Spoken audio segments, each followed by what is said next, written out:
ჭიათურის მუნიციპალიტეტის გამგებელი სულხან მახათაძე მოსახლეობასთან შეხვედრებს განაგრძობს. ამჯერად ის სოფელ გეზრულის, თვალუეთისა და ცხუკვეთის მოსახლეობას, მოადგილესთან, თემურ ჭუმბურიძესთან და სოფლის მეურნეობის სამინისტროს ჭიათურის საინფორმაციო საკონსულტაციო სამსახურის ხელმძღვანელთან დავით მოდებაძესთან ერთად შეხვდა. სოფელ გეზრულში სულ 170 კომლი ცხოვრობს. სოფლის მხარდაჭერის პროგრამის ფარგლებში 14994 ლარია გამოყოფილი. 10544 ლარით. შუა გეზრულში ყოფილი კოლმეურნეობის კანტორა გადაკეთდეს რიტუალების დარბაზად. ეს თანხა არ ეყოფა და შევიძენთ მასალებს ძირითადად. გელაშვილების უბანმა 2 წლის უკან დაიწყო რიტუალების სახლის მშენებლობა. სახურავში აქვს მოქცეული, მარტო სახურავში აქვს, იმათვის მოითხოვეს სამშენებლო ბლოკის შეძენა, რისთვისაც გამოიყო 1250 ლარი. ერთი უბანი, კაბანაძეების უბანი ესაზღვრება მანდეთის ტერიტორიულ ორგანოში შემავალ სოფელ ჩხირაულს. ეს სოფელი აკეთებს რიტუალების სახს. გეზრულის მოსახლეობამ შეხვედრაზე დაზიანებულ საუბნო გზაზე, გამრიცხველიანებასა და გაზიფიცირებაზე ისაუბრა. ძველი მრიცხველები გვაქვს, ცოტა ზედმეტს ვიხდით, ვიდრე მაგალითად არის ტარიფით დაწესებული სამთავრობო ტარიფი 11 თეთრია, 9 თეთრნახევარია, თითქმის 13 თეთრი, 12 და გვინდა რომ გამრიცხველიანებაც მოხდეს დროულად. ანალოგიურ პრობლემებზე ისაუბრეს სოფელ თვალუეთში მცხოვრებლებმა. ძიმე სოციალური საკითხებისა და უმუშევრობის გარდა მწვავედ დგას სამედიცინო პუნქტის და ბაღის არარსებობა. პირველ შემთხვევაში რაც მთავარია, ყავს ბაღის აღსაზრდელები და გვინდა ბაღი, რომ სოფელი არ დაიშალოს. დაინტერესება უნდა მიეცეს სოფელს, ახალგაზრდობას, რომ დაცარიელებულია სოფელი და ექიმი არ აქვს. გვინდა ექიმი, როგორ არ გვინდა? ხანდაზმული ხალხი ვცხოვრობთ. სად წავიდეთ, იქნება არ გვაქვს წასვლის საშუალება ხალხს. სოფლის მხარდაჭერის პროგრამის ფარგლებში თვალუეთისთვის 13324 ლარია გამოყოფილი. სოფლის პროგრამიდან გამოყოფილი თანხა შარშანდელი პროგრამის დასრულებაზე ძირითადად არის რიტუალების სახლი შენდება თვითონ თვალუეთში და არის უბანი კოდიწყალი. ამის დამთავრებას ვინარო მოვახმაროთ. ცხუკვეთში 161 კომლი ცხოვრობს. აქ სოფლის მხარდაჭერის პროგრამით 13576 ლარია გამოყოფილი. სადღაც კილომეტр ნახევარზე არის წყალი უბანში მოსასვლელიდან. მოხმარდება ეს თანხა ძირითადად ამ წყლის რეაბილიტაციას. ცხუკვეთის საჯარო სკოლაში შეკრებილმა მოსახლეობამ სოფლის წინაშე მდგარ პრობლემებზე ისაუბრა. დაჭირება ის არის, რომ სოფელს ახალგაზრდობა ძალიან აკლია. რა თქმა უნდა, ეს დღევანდელი ცხოვრების სიძუხჭირია და დაუსაქმებლობის დამის ბრალია. წყალის პრობლემა არის სოფელში. თუ პატარა გაწვიმდა, რა თქმა უნდა, ეს მარტო ჩვენ სოფელში კი არის, ჭიათურაშიც ასე არის. თუ გაწვიმდა, მარტო ტალახი მოდის. ძალიან კარგი იქნება, რომ ერთი დღე რომ მაინც გამოიყოს, რომ ჩვენთან ამ სოფლის ცენტრში ერთი დღე იყოს ექიმი. ამით სოფელ გეზრულში, თვალუეთსა და ცხუკვეთში ჭიათურის მუნიციპალიტეტის გამგებლის ვიზიტი დასრულდა. ჩვენი არსებული რესურსით დღეს შეიძლება ერთიანად ვერ გაუმკლავდეთ ამას, რომ ყველა სოფელი მოიცა და პლუს ამას ქალაქის მასშტაბით, ყველა მიმართულებით ერთიანი ფრონტით დავიწყოთ ამ სამუშაოების შესრულება, მაგრამ ჩვენ შესაძლებლობიდან გამომდინარე ვფიქრობ, რომ იქ სადაც უფრო მეტად უჭირთ ადამიანებს და სადაც უფრო ხისერად გადაჭრას მოითხოვს საკითხების, იქ რა თქმა უნდა უფრო მეტი შემართებით და უფრო მეტი გულისხმობით მოვეკიდოთ ამ საქმეს და realობაში ალბათ ძალიან დიდი შრომა, მოგზაურობრივი რუდუნება მოგვიწევს იმისთვის, რომ ეს პრობლემები, რაც მასიურად დღეს სოფლებში არსებობს და მასთან ერთად ქალაქში აღმოიფხვრას და მოგვარდა. სოფლის მოსახლეობასთან შეხვედრა სოფლის მხარდაჭერის პროგრამის ფარგლებში შედგა.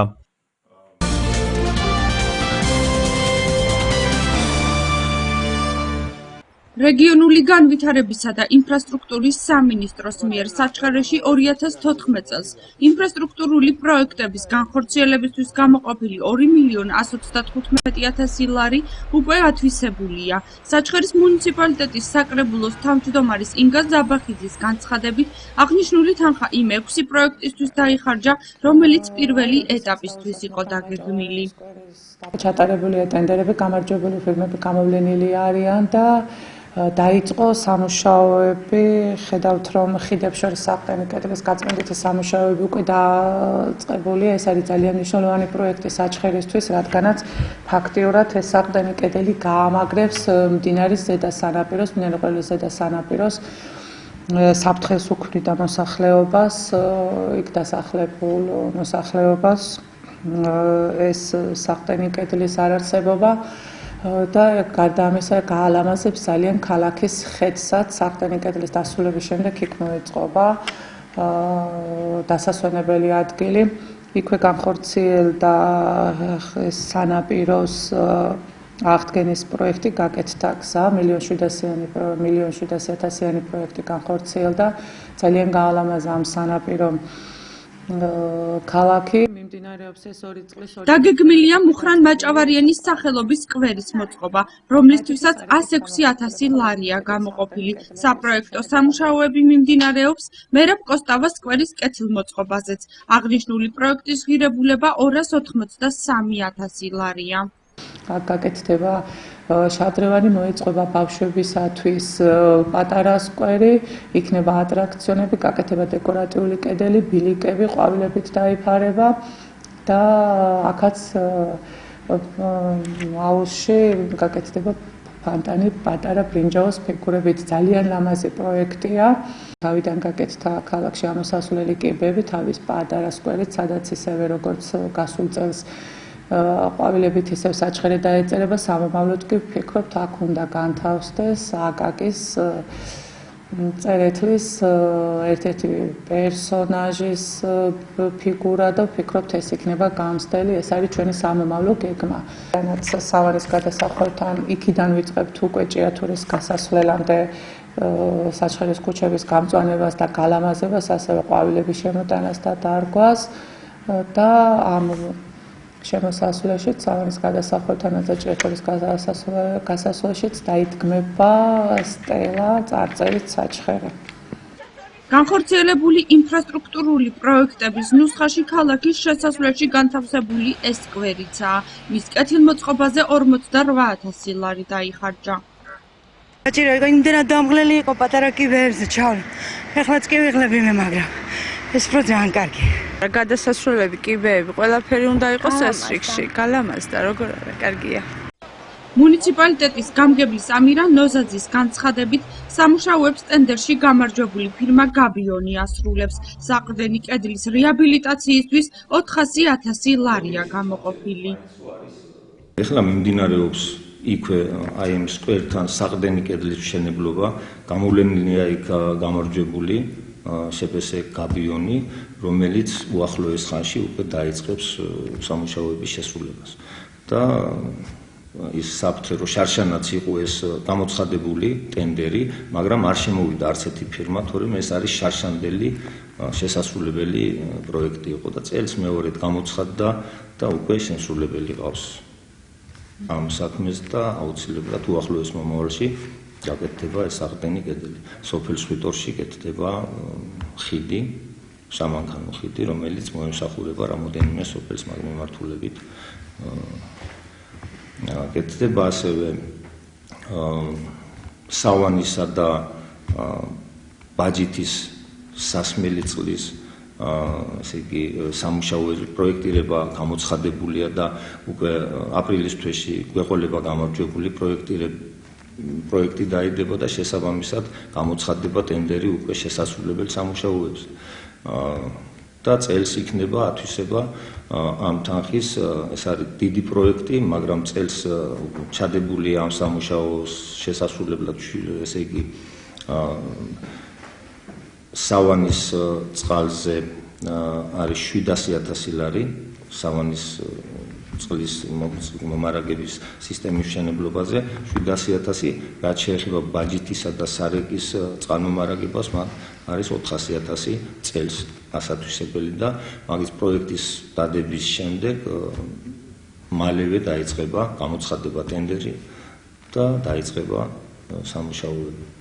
საჩხერის სხვადასხვა სოფლებში 6 საბავშვო ბაღის სამშენებლო სამუშაოები უკვე დაიწყო.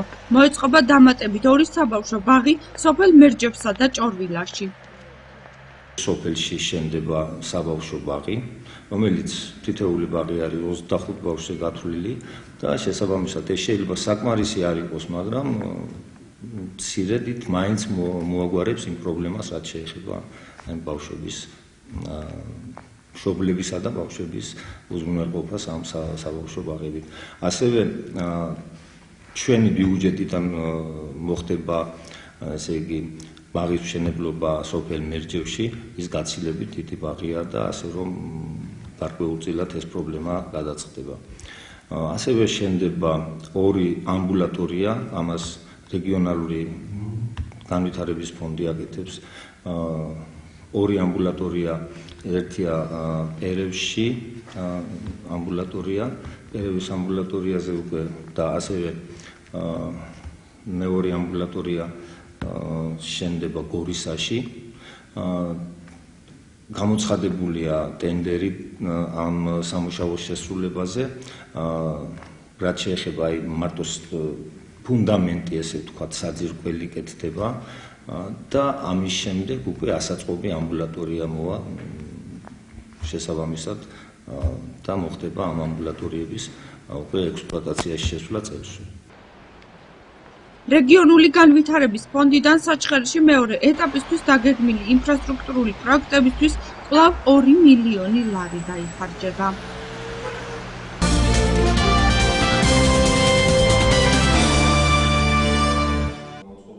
საჩხერის მუნიციპალიტეტის გამგებელმა ამირან ნოზაძემ სოფლის მხარდაჭერის პროგრამაზე ისაუბრა.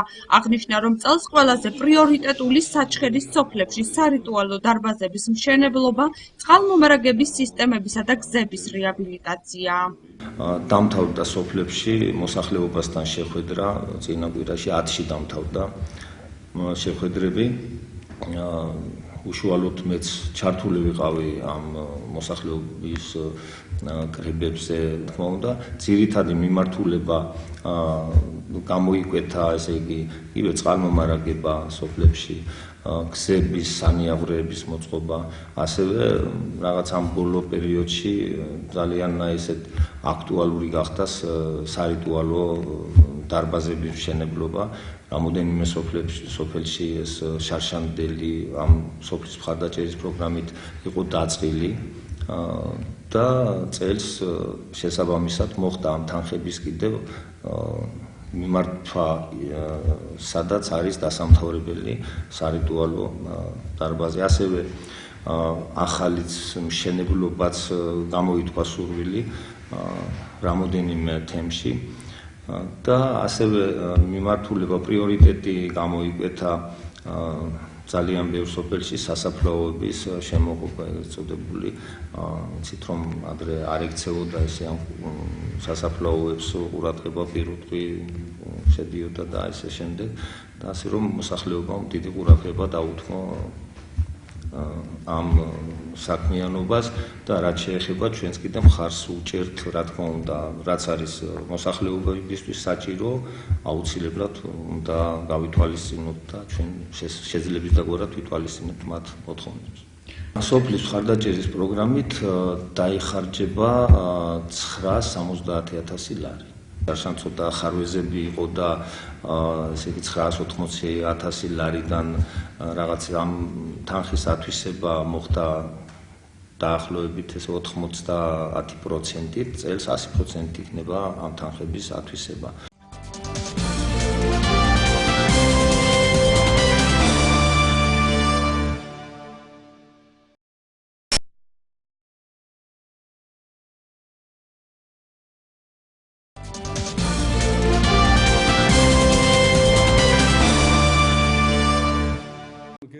რუსეთმა უკრაინაში არსებული არეულობით ისარგებლა, აცხადებს კახა გოგოიაშვილი. მისი თქმით, რუსეთის შესაჩერებლად საერთაშორისო თანამეგობრობის, ევროპისა და დასავლეთის ძალების გაერთიანება აუცილებელია. კონფლიქტოლოგი მიიჩნევს, რომ რუსეთის მიმართ მყისიერი სანქციების გატარება ევროპასთან მისი მჭიდრო პოლიტიკურ-ეკონომიკური ურთიერთობებიდან გამომდინარე ადვილი არ არის თუმცა სანქციები რუსეთზე გავლენას მაინც მოახდენს. გოგოლაშვილის განმარტებით, რუსეთი საერთაშორისო წესრიგს შეიარაღებული ძალით ანგრევს, რამაც შესაძლებელია მსოფლიოში ქაოსი გამოიწვიოს. ადგილი აქვს აგრესიას სუვერენული სახელმწიფოს წინააღმდეგ, მეზობელი სახელმწიფოს წინააღმდეგ. რუსეთმა გამოიყენა მომენტი, როდესაც უკრაინა იყო დასუსტებული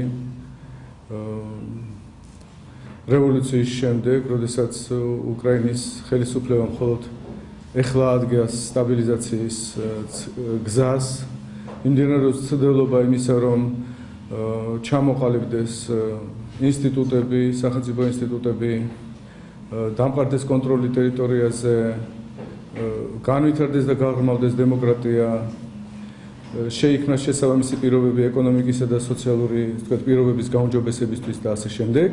იმის მაგივრად, რომ ეხლა ახალი ხელისუფლება იყოს დაკავებული ამ საკითხებით, მას უწევს მთელი თავისი ბიუჯეტის უკრაინას გულისხმობ, თავისი ბიუჯეტის დიდი ნაწილის სამხედრო ხარჯებზე მიმართვა და პრაქტიკულად აყენებს ურთულეს მდგომარეობაში არა მარტო უკრაინას, არამედ საერთაშორისო თანამეგობრობასაც.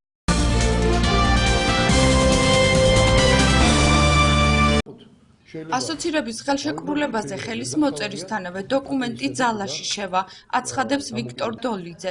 მისი განმარტებით ევროკომისიამ ევროპარლამენტს საქართველოს მიერ დოკუმენტზე ხელის მოწერისთანავე ამოქმედების შესახებ მიმართა. ეს კი იმას ნიშნავს, რომ ასოცირების ხელშეკრულების პოლიტიკურ-ეკონომიკური ნაწილი ამოქმედდება. ხელშეკრულების დანარჩენი ნაწილი კი ძალაში ევროკავშირის წევრი ქვეყნების მიერ დოკუმენტის რატიფიცირების შემდეგ შევა. ვიქტორ დოლიძე არ გამორიცხავს, რომ დოკუმენტის დაჩქარებული წესით ამოქმედებაზე გავლენა უკრაინაში განვითარებულ მოვლენებსაც მოეხდინა, თუმცა აქვე აცხადებს, რომ ევროპაში საქართველოს მიმართ დიდი დაინტერესება არსებობს. საქართველოს ხელისუფლების განცხადებით ევროკავშირთან ასოცირების ხელშეკრულებაზე ხელის მოწერა 2014 წლის აგვისტოს ბოლომდე უნდა მოხდეს. შეთანხმების ხელმოწერისთანავე ძალაში შესვლასთან დაკავშირებით, ანუ იქ არ არის ლაპარაკი იმაზე, რომ 28 ქვეყანამ რატიფიცირება გააკეთოს, ანუ ძალაში შევა შეთანხმება მაშინ, როდესაც ხელი მოეწერება. ეს არის ძალიან წინ გადადგმული ნაბიჯი, ძალიან სერიოზული თემაა. მონეტას ორი მხარე აქვს. და ერთ-ერთი მხარე არის ის, რომ საქართველოს ინტეგრაციული პროცესები შეიძლება დააჩქაროს. მე არ ვამბობ ამას არავითარ შემთხვევაში არც უკრაინის, არც მოლდოვის, არც ერთი ჩვენი პარტნიორი ქვეყნის, აღმოსავლეთ პარტნიორობის ქვეყნის ხარჯზე აქ ორი აზრი არ არის, მაგრამ ის რომ ეს რაღაცა შანსი გაჩნდა, რომ დროის ფაქტორის გათვალისწინებით შეიძლება რომ დაჩქარდეს პროცესი, მე ვფიქრობ, არის ძალიან მნიშვნელოვანი. თვითმმართველობის რეფორმაზე მომუშავე არასამთავრობო სექტორისა და რეგიონული განვითარებისა და ინფრასტრუქტურის სამინისტროს წარმომადგენლებმა მუნიციპალიტეტების ტერიტორიული ოპტიმიზაციის შესახებ იმსჯელეს. დისკუსია რეგიონული განვითარების სამთავრობო კომისიის წინადადებამ გამოიწვია, რომელიც თვითმმართველი ქალაქების გამოყოფის შედეგად დარჩენილ ტერიტორიაზე არსებულ დასახლებათაგან თითო თვითმმართველი თემის შექმნას გთავაზობს. სამოქალაქო საზოგადოებამ კომისიის წინადადებაზე მკვეთრად უარყოფითი პოზიცია დააფიქსირა. რეგიონული განვითარებისა და ინფრასტრუქტურის მინისტრის მოადგილემ განმარტა, რომ სამთავრობო კომისიის შემოთავაზება მხოლოდ ვერსიის დონეზე არსებობს. თენგიზ შერგელაშვილი ამბობს, რომ საკითხი მხოლოდ არასამთავრობო ორგანიზაციებისა და სოფლის მოსახლეობასთან მსჯელობის შემდეგ გადაწყდება. რეგიონული განვითარების სამთავრობო კომისიამ ეს ინიციატივა 13 მარტს გააჟღერა. თუ ჩვენ გვინდა რეალური თვითმმართველობის რეფორმა, თუ ჩვენ გვინდა რომ მოსახლეობა, მათ შორის სოფელში მცხოვრება მოსახლეობა განიცადოს ეს თვითმმართველობის, ესე ვთქვათ, სრული სიკეთე, ამისათვის აი ესეთი მსხვილი ტერიტორიული თვითმმართველობის ერთეულის შექმნა უბრალოდ არ იქნება ეფექტიანი. სამთავრობო კომისიამ, რომელმაც მუნიციპალიტეტების ოპტიმიზაციაზე უნდა იმსჯელოს, ანუ ეს ეხება იმ 7 თვითმმართველ ერთეულს, სადაც ქალაქები ცალკე თვითმმართველ ერთეულებად გამოიყვნენ. სამწუხაროდ ამ კომისიამ არაფერი ახალი არ შესთავაზა საზოგადოებას, ეს არის ბუნებრივად, ქალაქი გამოიყო, რაც დარჩა ის ცალკე ერთი მუნიციპალიტეტი შეიქმნება, მაგრამ თავდაპირველად იყო ჩანაფიქრი, რომ ამ ტერიტორიაზე შექმნილი იყო რამოდენიმე დამოუკიდებელი თვითმმართველი ერთეული, ეს გეოგრაფიული ბუნებრივი თქვათ ერთ ზონაში მოხვედრილი სოფლებისგან. მაგრამ ერთი კარგი რაც არის დატოვა კიდევ შანსი იმისა, რომ მოსახლეობასთან კონსულტაციების შედეგად არასამთავრობო ორგანიზაციების ჩართულობით შეიძლება მან თავისი გადაწყვეტილება შეცვალოს და ჩვენ ხვალიდან ვიწყებთ თითოეულ ამ მუნიციპალიტეტში გვექნება რამდენიმე ზოგან 3, ზოგან 5 შეხვედრა უშუალოდ სოფლის მოსახლეობასთან და როცა მთელი ინფორმაცია თავმოყრილი იქნება ყველა ალტერნატივა განხილული, თვის ბოლოს უკვე საბოლოო პოზიციას გამოვხატავთ. საქართველოს სამთავრობო კომისია რეგიონული განვითარების, რომელიც უნდა წინადადება შესთავაზოს მთავრობას, საქართველოში 30 სოფელში გეგმავს შეხვედრას ხვალიდან დაწყებული 9 დღის განმავლობაში. ამას თუ გადაწყვეტილება მიღებული, ამას ასე არ გააკეთებთ.